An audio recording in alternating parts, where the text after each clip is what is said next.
पहले के युग में यानी वर्ष 1905 में बंगाल के विभाजन के दौरान बिहार की कोई मान्यता नहीं थी क्योंकि यह स्थान बंगाल के प्रभुत्व में था। समस्त सरकारी प्रशासन बंगाल प्रांत के अधीन था।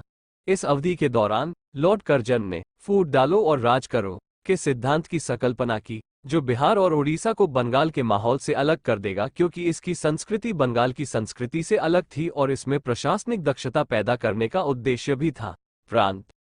उपरोक्त तथ्यों से यह स्पष्ट है कि बिहार स्थान की भारत के कुछ हिस्सों में कोई महत्वपूर्ण या प्रभुत्व वाली भूमिका नहीं थी। और अब मैं एक ऐसे व्यक्ति के बारे में बात करने जा रहा हूं जिसने न केवल एक स्थान का राष्ट्रीयकरण किया है बल्कि अपना स्वयं का मानकीकरण भी किया है। मूल भूमि यानी सच्चिदानंद सिन्हा।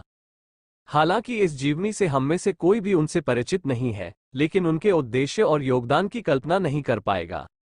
डॉक्टर सच्चिदानंद सिन्हा संविधान सभा के अंतरिम अध्यक्ष थे। अपने अध्यक्ष पद के साथ साथ उन्होंने एक शिक्षाविद, राजनीतिज्ञ, लेखक और वकील के रूप में बड़ी पहचान हासिल की।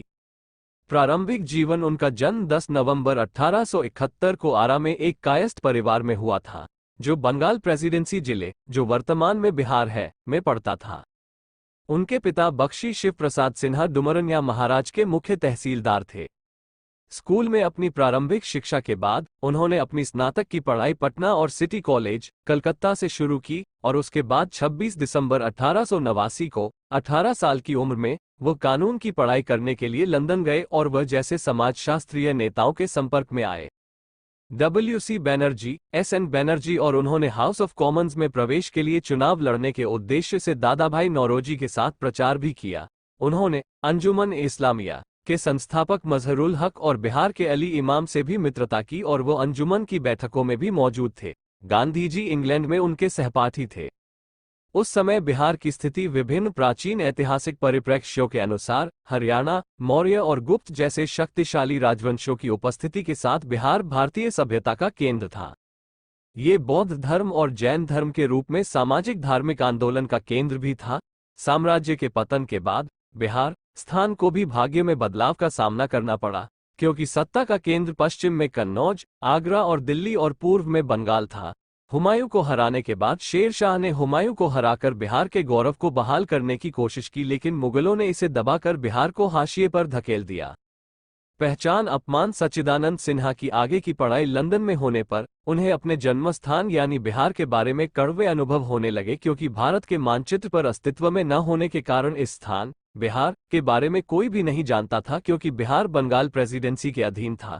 इसलिए उन्हें ये सोचकर पहचान के संकट का सामना करना पड़ा कि देर सबेर बिहार को अपमान की भावना का सामना करना पड़ेगा।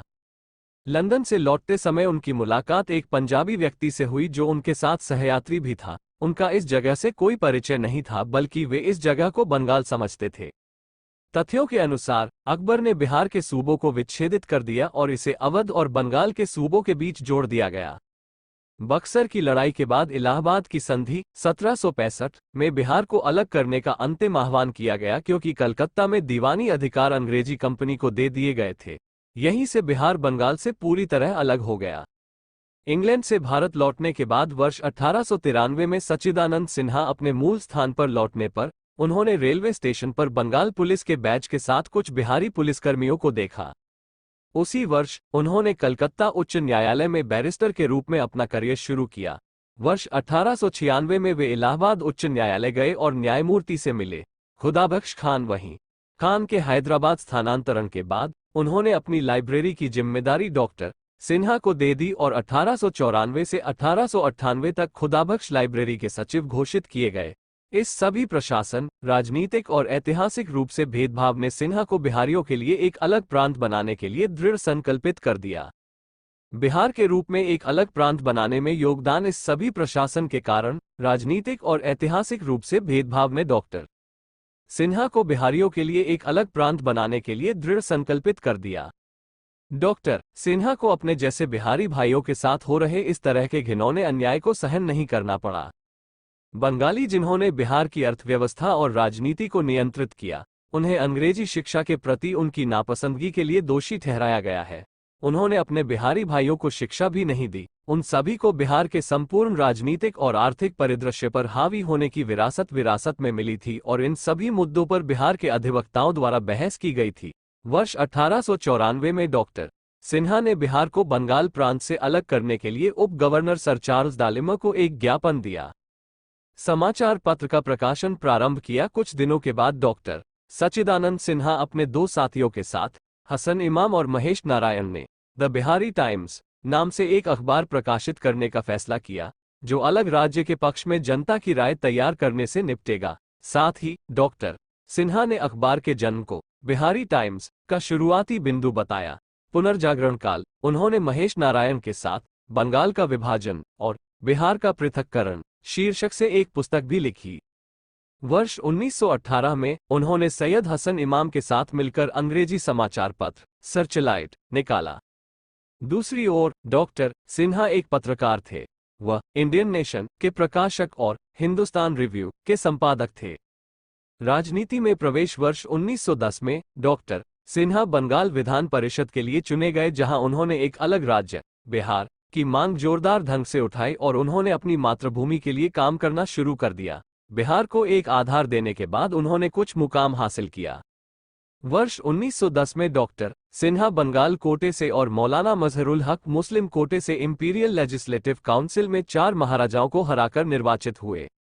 वर्ष 1910 से 1920 तक डॉक्टर सिन्हा महाराजा पद पर रहे और 1921 में केंद्रीय परिषद के सदस्य और उपाध्यक्ष बने।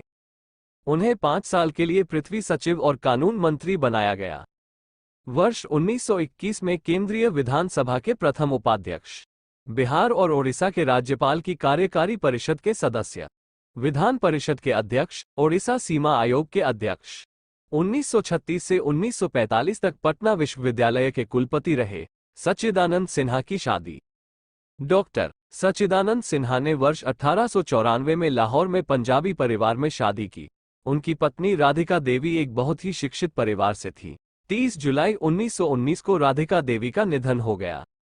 शिक्षा के प्रति योगदान डॉक्टर सच्चिदानंद सिन्हा ने अपनी पत्नी की स्मृति में राधिका सिन्हा पुस्तकालय की स्थापना की थी और उन्होंने पुस्तकालय को 50,000 से अधिक पुस्तकें दी और यह राज्य के सबसे प्रतिष्ठित पुस्तकालयों में से एक माना जाता है।